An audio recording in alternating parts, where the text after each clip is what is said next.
Hello, everyone. So I decided to take a little different path with this video. That's why it's in a whole new subcategory called Off the Beaten Path, general business information. With all the educational tutorials I've put up so far, and of course our previous older videos that are on the page, I thought maybe is a time to do something a little bit different. This is probably going to be a longer video. It might be in 2 or 3 pieces, but let's talking about business in general. We're going to start off with starting up a business. Basically, you've decided you've had enough. You don't want to do it anymore, being an employee. So there are some things you need to do. It's just not just do it. You can. That's how I started, just doing it because it was a necessity. But planning is always better. So, the things you need to start your own business. Number 1, yourself. What is the reason you're doing this? Is it something you love to do?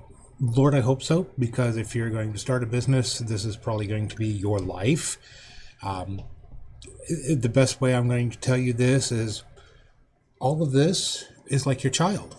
It needs daily attention and so on and so forth.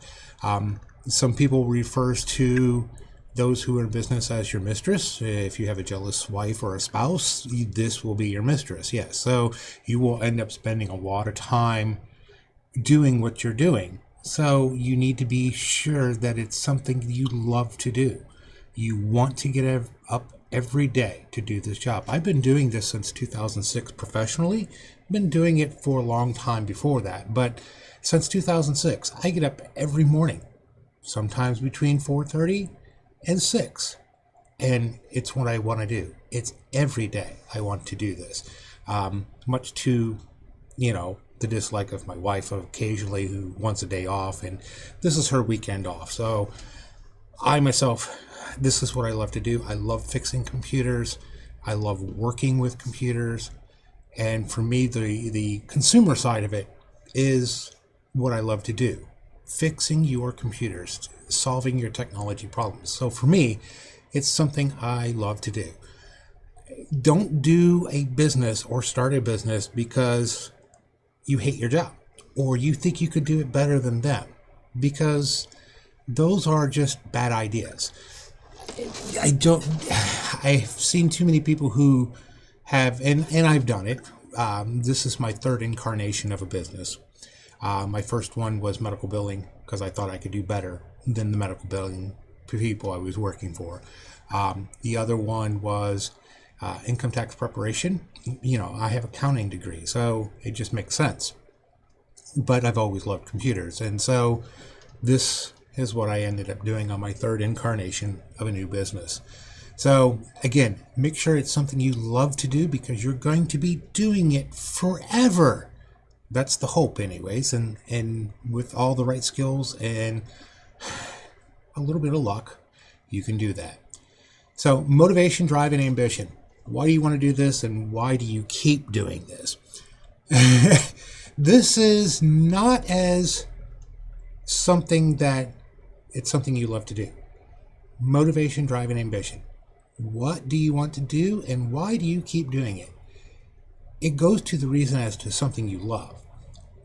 But there also has to be a secondary reason.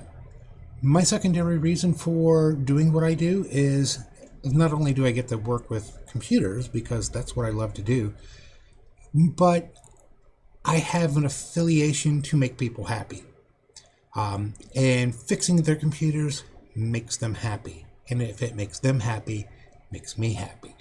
That's what and why I do it for. I love fixing computers, but that's the secondary reason for me. The motivation, the drive, the ambition, putting a smile on your face, making you happy, solving your problems, giving you a little bit of a lesson so you learn not to do what you did before. That's why I keep doing it. Inspirations. We all have inspirations. What are your inspirations? Could be a motivational speaker, could be music, And you're going to need a lot of inspirations if you're going to start your own business. I often joke everyone needs a theme song or a whole bunch of them. And I do have those for those times that no business is perfect. There are going to be times and days that are just absolutely boring, or you're in a very frustrated situation and you need to turn to something to push you, to keep you going, whether it be a song, whether it be music in general. If you need to, and don't get caught doing it if you're doing it this way, if you need 5 minutes of playing a game where you're beating someone's butt, that's fine. As long as it's a 5-minute distraction, you don't get tied up into it, and it brings you back to what you were doing, perfect. Because remember, you're in this for the long haul. This is why you're going into business for yourself. It's, this is your goal. This is what you want to wake up and do every morning. I have a client who just told me, and I think he's generally told everyone in the area, after 26 years, he's retiring. He's retiring a little bit early because, fortunately, someone made him a really good offer to get out. Hey, by all means. But like he said, 26 years of doing this, he looks forward every morning to getting up and going to work because it's what he loves to do. Same here. This is what I love to do. So this is what you need. Is it what you love to do? What are your motivations? What inspires you when you're down and out? Things are not going right. You need something to kick you back in the right direction. You need this. And remember, you're going to be doing this for the long haul, day in, day out. Sometimes it's going to feel like a grind. That's just a part of business. But motivation, drive, ambition. Skills. Very important. What are your skills? Are you a people person? I'm a people person. Sometimes my communication skills don't reflect that I'm a people person, but I am a people person. I can get along with most people, even those who are the most rude and crass. People of complete different political ideology, I get along with them fine. I will still fix your computer, even though I don't support who you support. It's just, it's not that you have to swallow pride. It's just, I'm a people person. Can you multitask and time manage well? If you're not good at multitasking, then you need to do time management. If you're not good at time management, then you need to do multitasking. Can you do multiple things at the same time? Very important, because if you're going to be self-employed, you need to do everything yourself. There are going to be some things you're going to contract out to more professional people end of years, such as accountants, for taxes and stuff like that. You're going to send those off to the more qualified people to do that. But day in, day out, can you do multiple things at the same time? I can fix 2 or 3 computers while doing a video, or reviewing other information, taking phone calls. Can you do multiple things at the same time? If you can't do that, or you can't time management very well, you need to learn those skills, because being a self-employed person or even a business owner, you need to learn how to do this. You can learn it as you go. It's just going to be real hard, but you can learn to do it. Budgeting. Can you budget? This is going to be really, really important, especially when you're starting up a new business, because you're going to have to take a whole lot of guesswork. And please underestimate your numbers when you're starting off. Don't think you're going to make $1 million a year. And here's the reason why I say this. Let me show you this and see if I got it here readily available. When I first started, and yes, there it is. When I first started, I started in 2006 in June. I want you to look at these numbers. These pitiful numbers in the beginning when I first started. Yes, that's right. In the first 6 months of business, gross profit, $3,200. That's right. You're not going to make a ton of money in the beginning. They tell you as a guideline that 18 months you have to turn a profit. Old guidelines was 5 years, 3 to 5 years. I'm sorry. So again, and I've never been ashamed to show my numbers because that's who they are. They are who I am. So remember, you need to budget. And this is very, very important, because if this is what you're living on, you have to be able to live in that budget. And of course, you have to pay your business expenses along with your personal expenses. So budgeting is important. Depending upon how you structure your business, depends on how you get paid. But again, look, these numbers are not the most impressive of numbers, but I have a different motivation to do this also. So going back to this, learn how to budget. Do you know some basic bookkeeping skills? It's funny. You'd be surprised how many people, they can write a check and balance their checkbook that have, and this goes back to budgeting also, have no idea how to do bookkeeping. There are softwares out there that handle it for you, but you still have to set it up for your business. I hate QuickBooks. I despise QuickBooks. I think QuickBooks, it's a legitimate company. It works wonderful for a lot of businesses. It doesn't work for me. I think they are overpriced. I think they just, to me, avoid QuickBooks if you can. If you can't do it because of the type of business, then spend their exorbitant price for their software. But if you can get away with it not doing it, by all means. Excuse me. I'm not used to talking for this much. Coffee, the elixir of life.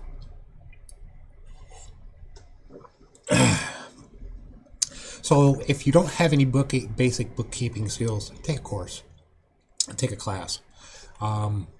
Usually your local colleges or your local TerraTech school, or TerraTech, your local vocational school offers basic accounting. Take those. You're going to need them. And trust me on this, you're going to need it. So once you have those basic skills, is there a market for your business? And this is the reason why I bring this up now, because it might be something you love, but it might not be something you can sell. It's not a service you can sell. It might not be a product you can sell. There might not be a need or a demand for your area. So definitely look to see if there is a market for your business. If there is not a market for it, then maybe look into another location if you really want to do it, or you're going to be spending a lot of time creating a market for your business. And that does happen. You can do it that way. I started my business because there was a market for it. I mean, there were tons of other competitors. And of course, there's Staples and Best Buy, who are corporate competitors. Locally, there's a couple of people over in Fremont, which is the next town over that way. There's some people in Sandusky, a couple of people in Port Clinton, Oak Harbor, Norwalk. But brick and mortar businesses, there's the two corporate stores. Yeah, I think one in Fremont is a brick and mortar store that I can think of off the top of my head. There's a whole lot of independent people who work from their homes, but brick and mortar stores, I think there's only one. No, two. I forgot. There's one in Sandusky also. So yeah, make sure there's a market. If your market's oversaturated, you're going to work a lot harder to do what you're going to do, and that's okay. Just be aware of it. If your market doesn't exist, you're going to work a lot harder creating your market. Again, if it's what you love to do and you're willing to put the time and the effort into it, that goes back to that motivation, drive, and ambition. Do it. If there is, a mediocrity or, a mediocre market for your business, then you're about where you need to be to start off, and that's where you'll need to go. Other skills you may need.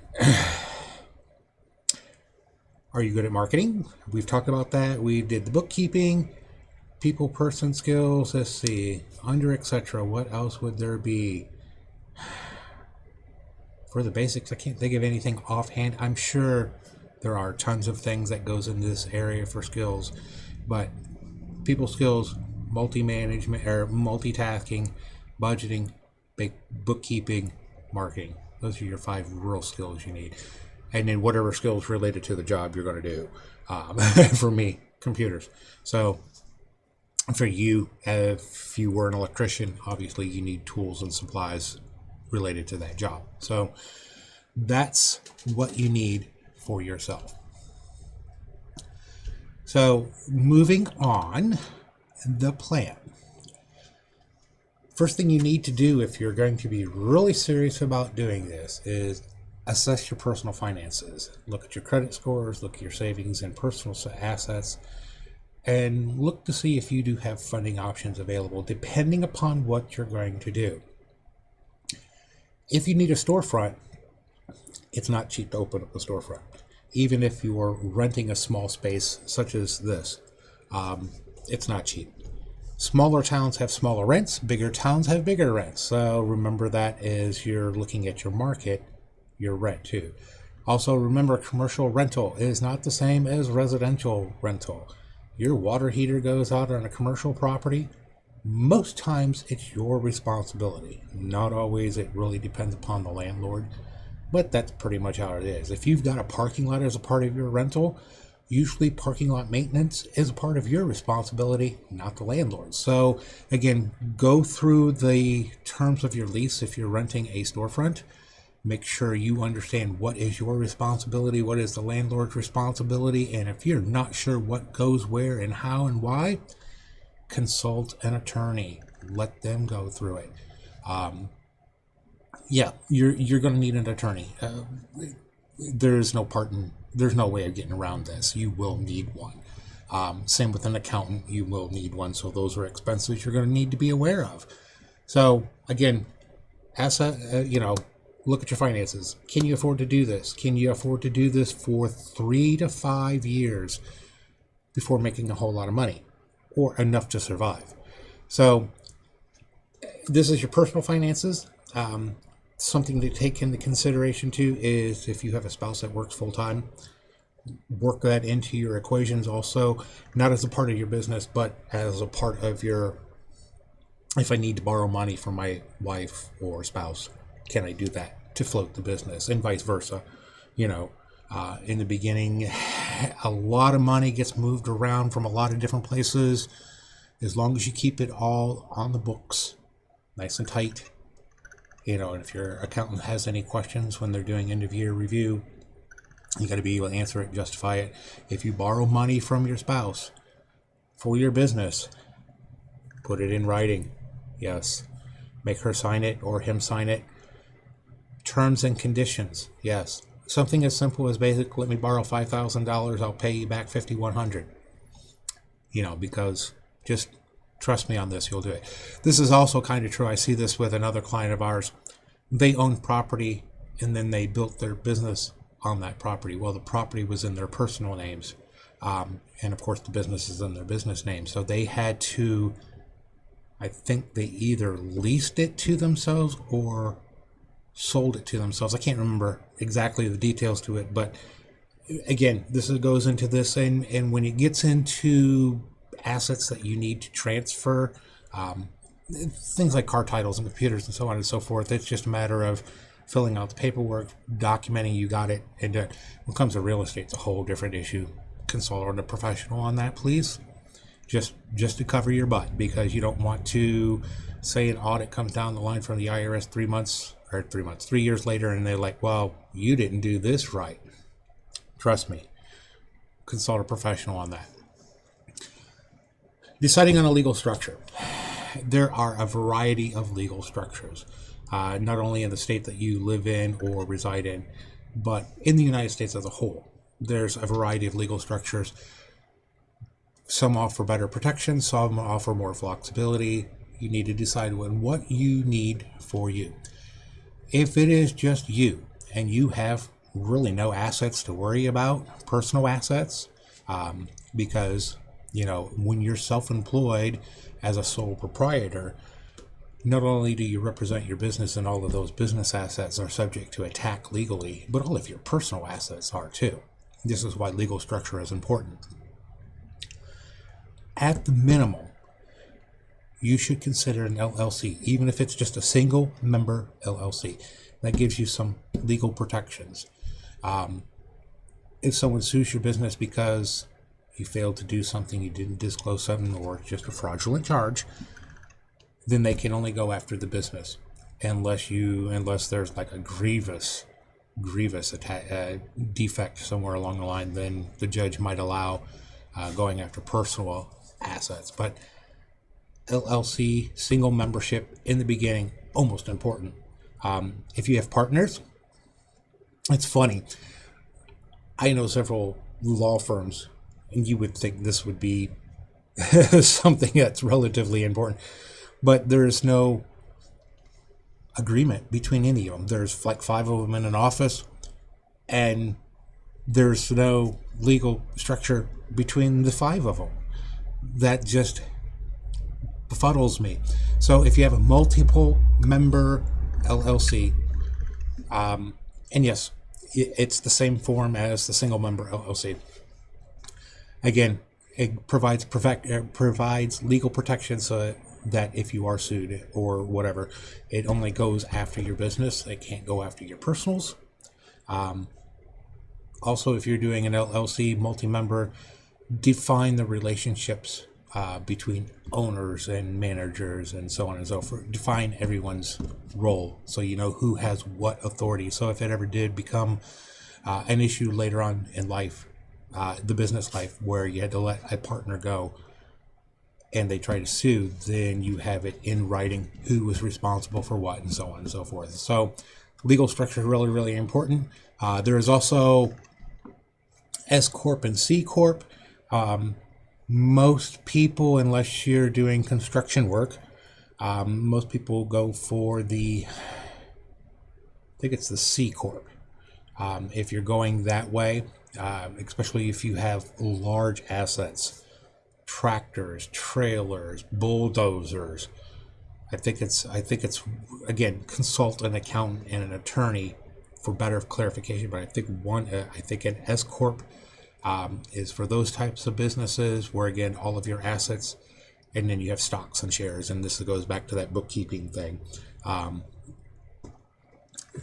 Those, when you get over a business value, probably over 100,000, again, consult professionals on this. Then you might want to consider going to an S Corp or C Corp. A C Corp is like every other, and like I said, I might have the two backwards, but I think a C Corp is a full-blown corporation. With stocks and shares and corporate board meetings and so on and so forth. So usually you hit that point when your business is valued at over $100,000, but it's up to you. I have doctors' offices that are valued at $250,000. They're not S Corps, or they're not C Corps. I think they're still LLCs.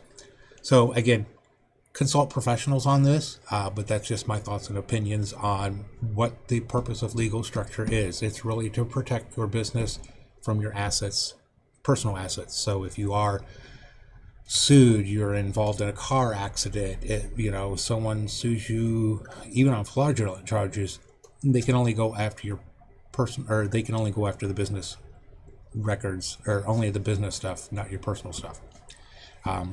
There are some exemptions to the rules. Again, professionals can clarify that, but that's what those are for. Writing up a business plan. Excuse me. Writing up a business plan. This is important. You can do it without. Certainly I did. But if you're serious about doing a business, you should really write up a business plan. And the business plan is like a 5-year plan, or sometimes it's 10, depending upon what you're doing. This is how you're going to get from point A to point B and all the steps in between.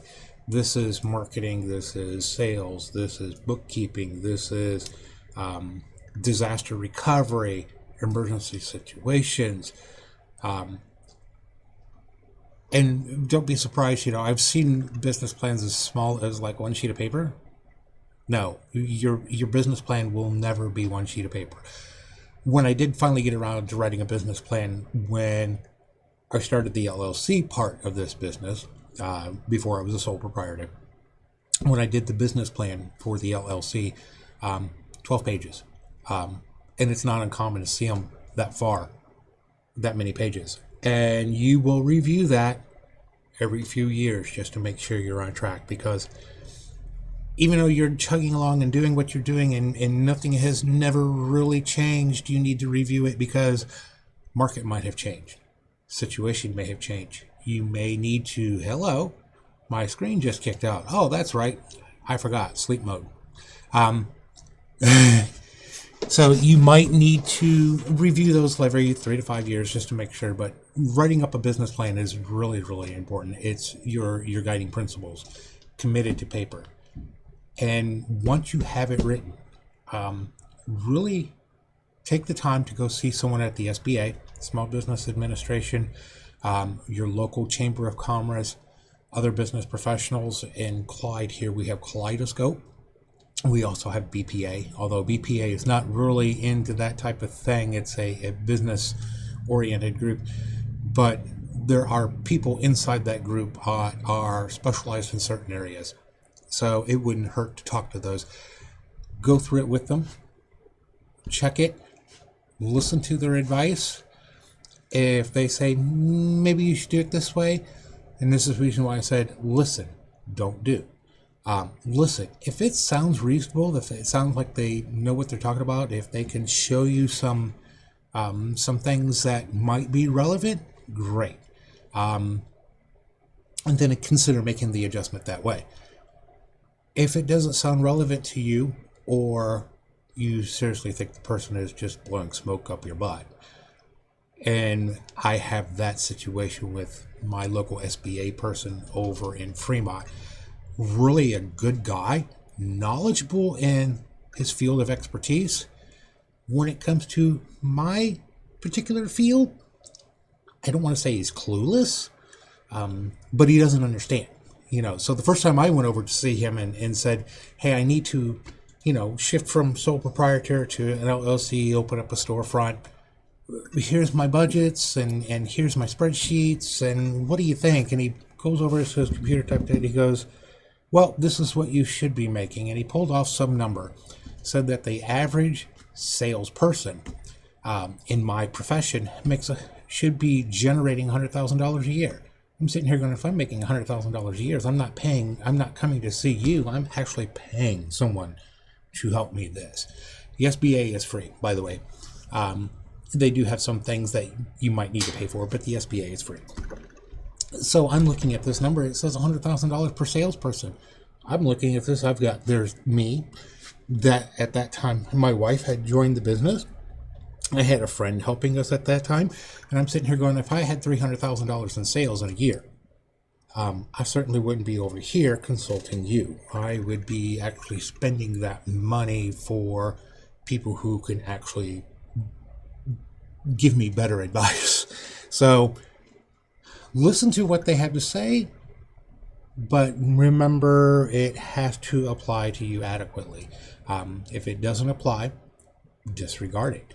And it doesn't still, and the reason why I say this is because if you do have to go back and make changes to your business plan as you wrote it out, make the changes, really think it over, make sure changes are there, go back and see them again. And the reason why I say that is because they will see what you've done, and especially if you highlight out what you've done for them. They'll see the differences that you made, and they can kick some more ideas around, and something might pop in their head this time around that wasn't there before. Like I said, so this whole writing of a business plan, 2, 3, 4 times. Don't be surprised. And yes, you were to spend weeks on this. Again, if you're really going to do what you're really going to do, put time into laying it out. It's really, really important. So you've made it past this step. You've written up a business plan. You've decided on your legal structure. You can financially do this. And next step, get your tax ID number from the Social Security or from the IRS. Why is this important? Because if you're a sole proprietor, you don't need to do this step. because it just falls on your income taxes, and then when you file your income taxes, it's a Schedule C. But if you are going to go with an LLC, an S Corp, a C Corp, you need your own tax identification number for your business.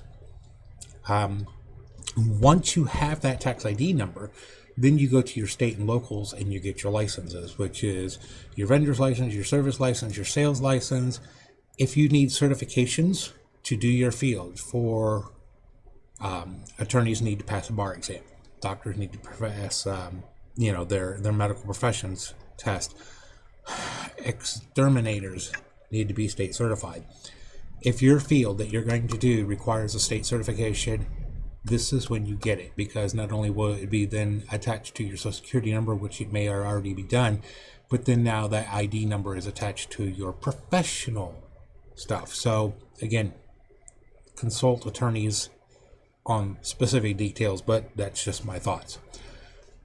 Once you've got those two pieces of information, then you can go to your bank and open up a business bank account. And yes, you will want to open up a business banking account because you want to keep your business finances and your personal finances separate. You don't want to muddy the water. And especially if you're a self-proprietary or a sole proprietary person, and you come down for an IRS audit, they're going to look at your Schedule C and then look at your checkbook and say, no. And they are going to ding you left and right for this. Trust me. Separate bank accounts for your personal and your business. Once you've got your bank account open, throat again. Once you have your bank account open, then you need to get your accounting software in order. And this is your bookkeeping accounting software. Again, this goes back to QuickBooks. I hate QuickBooks. If that company just went underwater, I would be perfectly fine with it, but that's just my personal opinion. Like I said, they do offer wonderful products and services that are specialized and tailored for certain aspects. If you're doing nonprofit, they have a whole line of business, a whole line of accounting products for you. If you're doing diesel mechanics, a whole line of products and services for that. And they do offer lots and lots of good stuff. It's just, I think they're greatly overpriced. But when you are the number one accounting software in the world, you can demand that price and people will pay it. So once you've got your book set up, and later on I'll show you some freebies that you can use to start off with or continue to use, such as I do. Securing your physical location. This is going to be, if you're working from home, this is going to be your office or your garage, depending upon what you're doing. That needs to be secured. If it is a personal asset attached, again, you need to write agreements with yourself. It's just a legal thing. Consult your SBA person or attorneys, but yes, you would need to write, so on and so forth. And then you need to check with the insurance companies on what you need for that. But secure your personal locations, market your setup, business cards, flyers, social media. Get the word out. And this is that marketing thing for your first few months to a year. That's going to be your daily job, more or less. Getting the word out to people that I'm here, this is what I do. Yeah, it's every day marketing a little bit. That's what I started doing. The YouTube channel is supposed to be a second stream for me. And that comes later on in life, later on in business life, securing second and third streams of income. But yeah, your first few months to a year is going to be a lot of marketing and not so much what you love to do. But it will transition over, because the more people know about you, the more people start using your services, the less time you have for marketing and more time doing the job that you love to do. So, and of course, old school marketing still works. If you see a bulletin board in a public business, put a business card up. If you see a community bulletin board somewhere that you have access to, put a flyer up. Change out your flyers, rotate your flyers once a month, once a week, however you want to do it. But old school marketing in that aspect still works. A little slower. Word of mouth advertising still works. again, a little slower. I've got one client, and praise your favorite clients or customers. Reward them. I have quite a few of them. One of my clients over in Bellevue, who's also a friend, he will jump on my Facebook page when I post up a business ad, and he's done this in the group and in Facebook groups and said, "You don't like a service, I'll pay for it." That's how confident he is. Yes. So those who are your staunchest supporters, praise them, keep them close to you, and keep in contact with them often. My friend over in Bellevue probably calls me every 2 or 3 days. I think the longest we've ever gone and not talked is a week. Most of the time it is business related. Sometimes it is personal, but your biggest supporters, like I said, always remember them and always support them and always do nice things for them. So if they're, say you sell tires, their tires that you're selling them a set of tires for $500, give them a $50 discount for, being your marketer. Don't be afraid to throw a couple freebies out there to thank those people who support you the most. So, that's my thoughts. This is probably way longer than normal. And I'm sure we'll go into this, and I keep forgetting to turn off my screensaver. We'll probably go into more details. Like I said, the accounting one I was going to go into under the educational stuff because I absolutely despise QuickBooks. Not a fan of QuickBooks, but sometimes QuickBooks is the only option you have. There are other ones out there, but like I said, find the one that works for you. If you absolutely don't trust any of the financial software out there, spreadsheets are a wonderful thing. Yes, I started that way. Like I said, look over here. That's how I started. So, and like I said, myself, these numbers they're important for decision making later on and for other things later on. Like I said, you'll look at these numbers, you're like, really? That's it? Yes, that's it. Again, this goes back to the motivation and goal that was mentioned earlier. If you're going to do your job for profit only, it will most likely fail. Don't do it for profit. And again, this goes back to the reason. It should be something you love to do. Not because you hate your job, not because you could do it better, not because you think you're going to make $1 million, because I assure you, very few people make $1 million. I would have to look at the spreadsheet there, but I don't even think I've made $1 million yet. And I've been doing this for 14 years. So if profit is your, becoming rich is your primary motivation, unless you have something really, really good, it's not going to work. And let me explain to you how you will have something that's really, really good. That's going to be a game changer, going to make lots of money, so on and so forth. Remember down here I was talking about legal structure, consulting with the SBA chamber, and I also mentioned that you need an attorney and an accountant.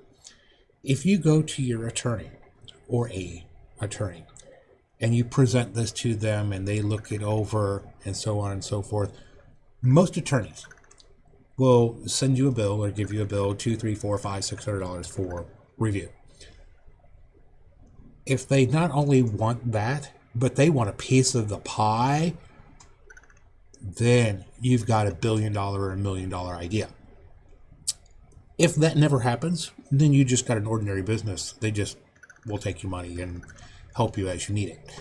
So that's how you know. Again, if you're doing this for the sole love of money, most likely you'll fail. Because you go in business because it's what you love to do. And yes, we all need the money. We all need the money to survive. Looking at my early spreadsheet here, obviously living on $3,000 a year, no. Thank God my wife was working full time at that time. So once you start getting up, the numbers start going up. then things start to change. But yeah, your first 2 or 3 years, your numbers are going to be horrible. And that's just to be expected because that's just a new business. I can't remember exactly what the numbers is, but according to the SBA, like 2 out of 3 businesses in 5 years fail. I don't want that to be a discouragement for you. It's just a reality. So if you're doing it for money, and I don't mean money like in this is my new job. If you're doing it to make a lot of money, most likely no. You'll do something along the way that will screw it up. You'll price yourself above competition. You'll you know, I'm better than attitude. So again, do it because you love to do it. Worry about the profit later, but you still need to make that profit within 3 years. So, like I said, as long as your head is above water in 3 years, you're fine. If your head is below water, you need to maybe adjust to get it above. So yeah, like I said, 18 months is what the new standard is. You got to make a profit in 18 months. I still hold to the old idea of 3 to 5 years. Be prepared. You're going to struggle. There are going to be days that are just going to infuriate you. Again, that goes back to inspiration. Why are you doing it? So if you do this as a business owner, or if you know business owners and you want to start your own business, go talk to them. Seriously. They might be busy, schedule time. And most of them will tell you that they love what they do. They get up every morning wanting to do this. And especially someone who's been in it for a long time. Like I said, our local guy here in town, 26 years. He's retiring after 26 years in business. Still rolls out of bed, 6 o'clock in the morning, ready to go to work because that's what he loves to do. It's what I love to do. So, again, these are basic ideas for starting your own business. You're going to consult a lot of professionals. Heed their advice, but also realize that sometimes they are naysayers. So if you, regardless of everything, if everyone tells you no, and you're one of those type of people who don't like no, then do it. Just be aware that you have to make money. So again, don't put profit first when you're first starting off, because it will, and like I said, the only reason why you know profit's going to be there is the attorney at the end is like, I want a piece of this. And they usually only ask for like 1 to 3%. Otherwise, like I said, if you go see an attorney and they just send you a bill, it's just an average business. And so you're doing it for yourself. Just, again, my thoughts, my ramblings, this will go into a whole different category on my YouTube. If you need a copy of this, I will be glad to send it to you, or you could pause the video and look at it. But this is just my thoughts and what I think you need to do, and what my opinion is may be different than people who do this for a living. So just, again, talk to people, consult professionals, and yes, you're going to pay for those professionals' times. The SBA, most of the time, their stuff is free, but sometimes, remember, there is some people who are not as knowledgeable as they think they are. But put the time into it. Please put the time into it. You can do it without it, but you'll end up doing it later. And later on, it's going to cost you a lot more time. Like I said, put the time into it. Probably 3 to 6 months this whole process takes. It can take longer. You can do shorter. So just things to remember. So anyways, you guys have a great day. I hope you found this insightful. And if you like it, share, like, subscribe. There's a donation button. $5 is all I'm asking. So you guys have a great day. Talk to you later.